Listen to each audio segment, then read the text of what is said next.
I know you probably don't want to dwell on this, but it is in the news. The president is talking about it. The controversy with Donna Brazile's new book alleging that Hillary Clinton and her campaign had a secret takeover of the DNC.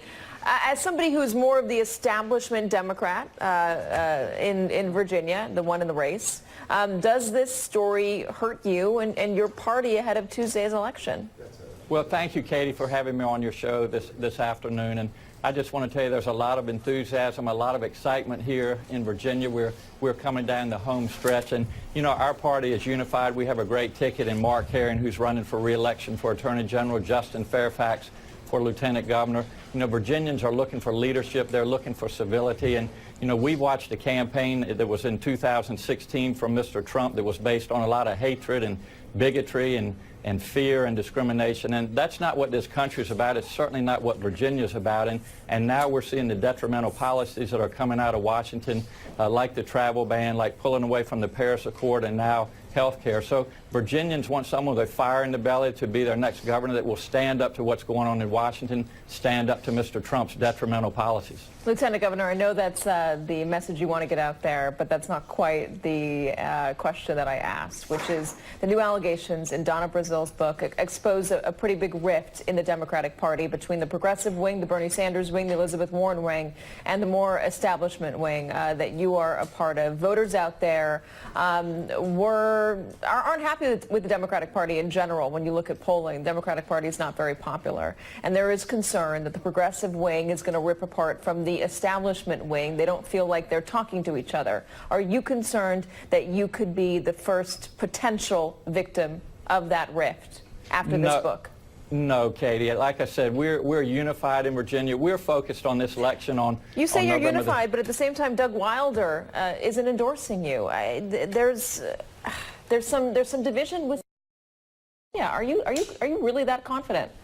I am confident, and you know, Doug Wilder is a good friend of mine. He was a great governor. So why is he not endorsing you?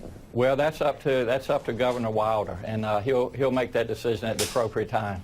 I know you're talking about unity. I know you're talking about enthusiasm, but again, I'm finding it hard to believe that you're not slightly concerned about this Brazile book and this division between the progressive wing and the more establishment wing. Perriello was endorsed by your opponent in the primary, was endorsed by Bernie Sanders. Are you not concerned at all that there might be some voters out there who look at this and say, I don't want anything to do with anyone that establishment Democrats may be supporting. I want to have a radical change. Are you not concerned about that at all? And if you're not concerned about it, what would you say to voters who say that they do want a radical change? Can you deliver that radical change for them?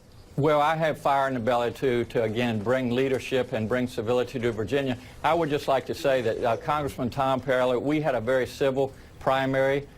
He has been so gracious. He has been at numerous events. He has endorsed me. He introduces me. He's a great public servant. And, you know, we do have great public servants in Virginia in our Democratic Party. People like Mark Warner and Tim Kaine. Terry McAuliffe has done a wonderful job as our governor. And I look forward to continue that tradition over the next 4 years. Quickly, if you were to lose, what would it mean for the Virginia Democratic Party? Well, we're going to win on November the 7th, and we have tremendous enthusiasm, tremendous excitement.